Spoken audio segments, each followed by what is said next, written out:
Massive news is coming out of Venezuela. America ने Venezuela की multiple locations पे strike कर दिया है and also capture Venezuela's president Maduro and his wife in large scale strike. अगर मैं आपको बताऊं तो अमेरिका और वेनेजुएला में बहुत टाइम से टेंशन चल रही है। अमेरिका कह रहा है कि वेनेजुएला से बहुत हैवी क्वांटिटीज में ड्रग आते हैं, लेकिन वो सब एक बहाना है। रियल रीजन ऑयल ही है, because Venezuela is whole world's largest oil reserve, and that's exactly why its tension with the United States go back decades. During the Cold War, US supported the government which aligned with its interests. But the game changed in 1998 when Hugo Chavez came into power.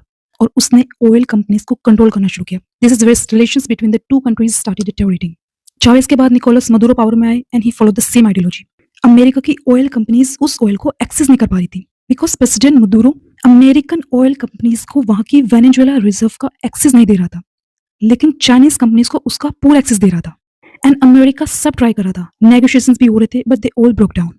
And recently US seize Venezuela's oil tankers. अगर हम बात करें कि US से ये सब क्यों कर रहे हैं, तो एक बात ध्यान से सुनिए, यूएस से किसी का जगह नहीं है। यूएस से क्या कर रहा है, वही जो इराक में किया, वही जो लीबिया में किया। 2003 में जब अमेरिका ने इराक पे इन्वेजन किया तो उसका बहाना बनाया था weapon of mass destruction, but in reality reason oil ही था।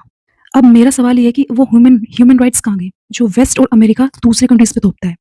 मतलब यही है ना, हम करे तो सब ठीक, तुम करो तो सब गलत। Well, to know further updates, stay tuned, stay connected and do comment what's your opinion on this.